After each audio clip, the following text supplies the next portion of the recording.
Hey guys, welcome back to class 2 of our Photoshop series. Today we'll be talking about vectors. So we'll be doing a lot of illustration, drawing shapes, just kind of really getting you familiar with the pen tool and how to draw and illustrate within Photoshop. So before we get started, let's talk for a second about what is a vector. As opposed to a bitmap or raster graphics. Basically, it means that instead of saving information for each pixel or every other pixel or some kind of pattern about the color information of that pixel, vectors you draw out. For example, if you had a circle, it would save the endpoints of the circle and the angles off of those so that you could draw the outline of the circle and then it would fill that. And so those coordinates are saved as numbers. And so then it can be calculated, and the great thing about that is that they can be scaled up or down and stay crisp. So all logos are drawn as vectors so that you could blow them up and put them on the side of a building and they'll still be crisp. And a lot of it, illustration you'll see is done in vectors. Anything you see that's generally block colors, really crisp lines, has been drawn in a graphics program that is mainly vectors, and that's what the program Adobe Illustrator is focused on, is drawing within vectors. Also, you can incorporate photos and some raster effects in there, but for the main part is focused on vectors. Now, Photoshop also, and this is in recent years has been improved a lot, can do a lot of vector manipulation as well. So that's what today we're going to be talking about. And vectors generally, you'll see them by themselves in SVG or .eps files, but they also live within .ai and for Illustrator and .psd for Photoshop files. Alright, so let's talk about drawing some basic shapes. You'll see in the toolbar here we have, right now mine is selected as an ellipse. Now, if you hold down on it, you get the sub menu and you can select any of these other shapes from this list. So the rectangle tool, and all you have to do is click and drag and you'll get to draw your rectangle. Now, like we talked about in the first class, Shift is a general modifier within Photoshop that comes up a lot for a lot of tools. So while you're drawing within Photoshop and you want to create a square, you use the rectangle tool and you hold Shift and it will create a square for you. It will constrain the proportions of each side 1 to 1. Alright, and you'll see in your layers a new layer is created for each shape. Now, if you hold Shift while you have one layer selected, it'll add the new shape that you draw to that current layer. So you can see I have this little square selected right now, and you can see the layer highlighted. Now if I hold down Shift and then draw, it's going to add this next square. Now I could let go of Shift and it will be this next rectangle to that same layer. Now you can see in our little preview we've got the little square and the second rectangle there selected in the same layer. But if you don't want them to be in the same layer, just hit Shift after you started drawing it, and it will snap the sides to the perfect square. The spear or the ellipse tool, if you want a perfect circle, is same concept. Drag for ellipse, drag plus Shift for circle. Pretty easy. And finally, a useful one is the rounded rectangle tool. Now, the rounded rectangle tool, there is one other modifier for this called the radius, and you'll see that up here in the top bar. And right now it's set to 3 pixels, and that's just going to be the amount of curvature in each corner. And this one value up here in the top is for all 4 corners. So I'm going to set this to 20 and draw it in. You can see no matter how big I draw it, the corners stay at 20 pixel radius. Now, say I want to change those in the future. You'll go into your properties pane, and you can see on the right here the properties pane has already opened up when I've created this. And if you don't see the properties pane, just go up to Window, Properties. So we see here, and if you scroll down, you'll see these these 4 corners with this lock icon in the middle, and you'll have 20 pixels for all of them. And so you can easily change one of them. Say if we want to go up to 40 pixels and just hit enter, and all of them will change, and all of them change because of this lock icon right here. So if you unlock them, you can change them individually. So we'll change the top right down to 10, and that one you'll see on the canvas changes, and the rest of them stay the same. So being able to use that and do them independently can help you build a lot of shapes that somewhat could be complex if you were trying to draw them out of individual parts. So for example, if we wanted this to be a sharp corner, we could just enter 0, and there we go. We've got a sharp corner, and you can use that however you want. So those are the 3 main ones you use. There's also polygon, and there's also custom shape, which you can add custom shapes to later. I won't go into those. There's one last tool, the line tool, and I don't actually use the line tool. I'll show you how to draw a line a bit later in this lesson that allows you more flexibility than actually using the line tool. So I don't typically use it. Alright, so I want to cover now about selecting and modifying the shapes you already have drawn. So there's this tool right above the shape tool, and it consists of 2 different selectors, the path selection tool and the direct selection tool. The path selection tool allows you to select an entire shape and all of the points in that shape, and the direct selection tool allows you to select individual points or groups of points, and you can get to them through Z for the path selection tool or A hotkey for the direct selection tool. I generally don't use the path selection tool all that much. I generally will use the direct selection tool, which I can use as a kind of path tool by selecting all the points. So let me show you how you select points. And one word of note, you do have to switch between the move tool, if you remember from last time, which is V, and the direct selection tool, which is a lot, because you need to select the layer that the shape is on before you can select points in the shape. Alright, so you can see I've got the move tool, and I've selected this big oval here. And now I will go to the direct selection tool, and I will click on it, and you'll see the points will show up, but they're outline points and they're not filled in points. But if I click on a point, it fills it in black, and that means it's selected. What we also see is these guides showing up. So the guides allow you to manipulate the curves in between these points. And this definitely will take a little bit of practice and playing around with, but you can just select any of these guides and you can pull them out, pull them in, move them up or down to really, and you can see Photoshop will draw in where the lines will end based on how you have this pulled out. So you can see we're going to get this big squiggly kind of line in the middle of our ellipse if we pull the guides out like this. And then if you let go, it'll draw like that. At any time, of course, you can press Command Z to get back to where you were. So the guides are really nice, and just like when you're drawing a shape and you want to get a circle or a perfect square, you can hold Shift and it will contain it within 45-degree increments. So that's useful if you're trying to draw something that you want to say stay consistent, or your line should be here, you just want to pull it out along that x-axis a little farther. So yeah, that's the basics of pulling the guides out. So we can select a point just by clicking on it. Now if you select another point, it will deselect the other points that you do have selected and select the new point that you've clicked on. But if you want to select 2 points, you have to hold Shift and click on it, and you can keep clicking until you've selected all of them. So now we have all of these points selected, and it's essentially the same as having a path selection tool, because the path selection tool selects all of your points. So now we have them selected and we know how to move the guides. What about moving the actual points?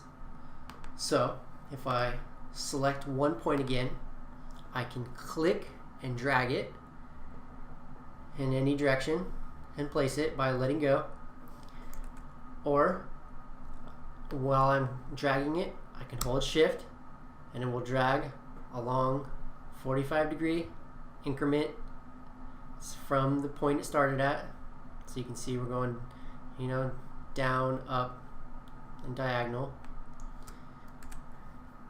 And finally, I can nudge it just like we nudged layers in class 1 in type by using the arrow keys up, left, right, down, and also modified with shift for big 10 pixel jumps. One interesting thing though, if you're not at 100% zoom, the nudge for the direct selection tool is not pixel snapping. So if you are, for example, zoomed in 200%, it will move you 50%, 50% as much as you would move if you were at 100%. So let me demonstrate. So at 200% here, to move 1 pixel, I have to hit nudge up twice because each step only goes 50%. If I go up to 400%, it takes me 4 up nudges to move 1 pixel within the canvas. So just be aware of that if you start to see things not quite moving like you expect them when you're zoomed in or zoomed out. And zoomed out would be the opposite. If you're zoomed out to 50% and you move it once, it will actually move 2 pixels.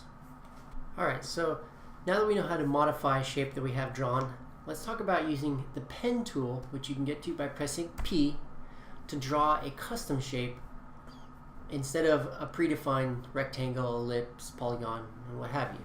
So to use the pen tool, you just start clicking to start the start point of your shape. So 1 click and you'll see it creates a point there. 2nd click, alright, it starts drawing it. 3rd click, now it can fill it in because it has 3 points to fill in between. And when you're done creating your shape, you come back to the original point and you'll see that the cursor gets a little circle at the end, meaning you've come full circle in your whole shape, and you're going to complete the loop of this shape, and you click on that point and it will create that last edge right there. Now I'm going to change the color of this so that we can see it between the other shapes in the black, and to do that you just go over to the layers pane here, double click on the thumbnail, and you'll get this color picker, and you can just pick any color you want. You get a nice maroon there, and you can see it colors it. Alright, so again, you just start clicking and your points. Now say you want a curved point, so when your next point, instead of just clicking, click and hold it and then drag, and you'll see you'll get these guides, and it will show you where this line will be drawn for this shape. So we can get a nice curve in this side. Let's try it again. Click, drag, and pull, and continue the shape, and you'll see it kind of continuing for the last one, and then finish it, and you'll see right now it's drawing this straight line between the starting point and the last point we drew, but because of this guide coming out right here, it's actually going to curve this line in when it gets drawn in. So when we complete it here at the end, you can see it kind of curves in here. Now that you've drawn your shape and you're like, okay, I want to modify it, we talked about selecting, we talked about changing the guides. So let's switch back over to our direct selection tool and select this point. Say, I want to move this up. It's kind of an odd angle. Adjust it like that. I want this guy to come in a bit more to this point. Move this guy up. All these different ways you can adjust things like we talked about. Now, what if you decide I want to get rid of a point? So I don't really like this point right here. I want to get rid of it. There's 2 ways you can do that. One is having it selected in the direct selection tool and just hitting delete. But as you can see, that deletes that point and all the edges, and now we have this big gap. What if we just wanted to get rid of it but keep the flow of the shape in between it? So let's step back for a second and switch over to our pen tool, which is P. And if you hover over this point, you'll see you get a minus sign next to the pen tool. And that's just going to delete that point, but keep the edges around it intact. So there you go. So now it's kind of an odd angle coming here off of this first one. So if I go back to my direct selection and pull this out a bit, see, we get this nice kind of slow curve. And maybe I'll nudge him up a little bit. Cool. All right, so now I've talked about deleting points, creating them, drawing them. All right, so one thing I do want to talk about, and I mentioned this earlier, is drawing lines. Because the line tool itself, when you draw lines, it actually, so let me show you. This line tool, when you draw a line and you set the weight here, how thick you want the line to be, so let's say we want a 5 pixel wide line. When you start drawing it, you'll see that it gives you the outline of the line. And when it actually draws it and creates a layer for you, it'll create that line as a rectangle. So you can see it has 4 points here in the corners. The problem with this is if you want to change the width of that line in the future, you're going to have to adjust these points, which then kind of, it makes it imperfect, and if you have multiple lines and they're at different angles, which way do you move them, and things will start to get wonky. So my preferred way to draw this is with strokes. So if you go back to the pen tool and you draw your first point and your second point, and that's it. Now press enter and it's going to disappear, but don't worry, it's still there. You can see there's a layer for it, and this is shape 4 in your layers pane. It's disappeared, but it's still selected. Now if we go outside of the pen tool into direct selection tool, you'll see it gets drawn again. Now if you go up top here, you'll see fill, which we have set to the maroon, which is our foreground color, and we have stroke. So if you go to stroke, you can select any color here, and that'll set, and you can see it's drawn the line of our line, and then the width here. So if we go to 5 pixels, and now we have this line drawn the same as this other one was drawn, but the great thing is that it's way more flexible.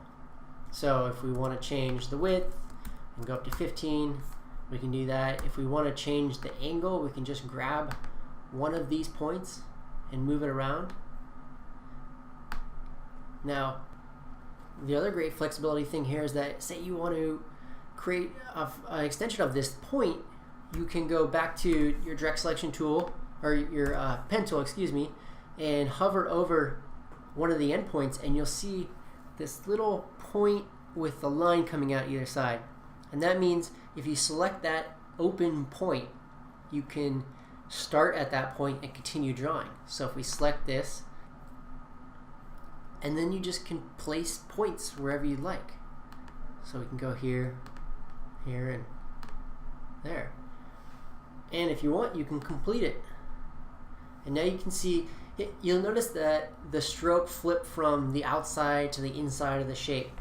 Now if you go back up to where you set the color and the size, you'll see this line thing, and you have some options in here. So the one I want to direct you to is a line, and a line allows you to do inside of the shape, centered on the middle of the shape, or outside of the shape. So I'm going to stick with centered, and then we have caps here, but we don't have any open ends, so the caps don't matter for this one. And we have corners, and for corners we can switch to a rounded corner. You can see this big sharp point here, and these ones over here are now rounded. Or it can be a cut flat. You'll see they get flat on the ends. You can't see them very well in these bigger angles, but in the sharp ones it's very clear. So that's my recommended way to draw lines. Now the very last thing I want to cover is adding more points into your shape. So we do that going back to the pen tool, and if you hover anywhere on a line, on an edge, you'll see you get this plus sign. And the plus sign tells you that right here you can add another point by just clicking. Now you'll see this point was created with guides, even though this was a straight line. All new points will be created with guides. So if we do pull this out, it will be a curved shape. You can modify the guides or get rid of them at any time, or add guides to a sharp point by holding Alt and clicking on them. So going back to the pen tool, we see we want this to be a sharp corner. Hover over it and it gives you the minus sign. So we could delete it. We don't want to do that. Control Z to undo that. But if you hold Alt, you'll get this kind of interesting little V point. And that'll create, it's actually like a sharp corner. And that'll turn this curved corner into a sharp corner by deleting the guides. And there you go. All you have to do is click. Now, say you want a sharp corner to have curved guides, do the exact same thing, except when you click down, you hold and drag and you'll get these guides. And just like before, it'll show you where it's going to draw this shape. Alright, well, I like it better actually without this point completely, so I'm going to just hover it and delete it. And one last thing I'm going to do is get rid of the fill so that all you see is the stroke. So I'll go back up to the top bar here and I click on this line through it, which means no color. I get the line with no fill in here, and if I were to move this with the move tool, V, you can see everything underneath it, the fill is visible. Alright, so that concludes today's lesson on shapes. We went through a lot, and I know a lot of little intricacies, but I just want to recap our shortcuts. The first one being the drag selection tool, where you press A to get to, or you find it over here, and that allows you to select and modify points. And the pen tool, which you get to by pressing P, which allows you to click and draw new shapes. So this class's project is to illustrate an outdoor scene using the tools we've just learned, and it must contain a pine tree or a palm tree. And everybody in the class selected the pine tree when we did this live. So I'm interested to see what you select out there. We had some great submissions, and I'll show that in another video. But again, if you have any questions, leave them below. I'd be happy to answer them. And we'll see you next time in class 3, where we'll be talking about masking, which is really important and very powerful and allows you to build some complex designs that are flexible in the future and non-destructive, which I'll cover and you'll learn to love. Alright, until next time, bye.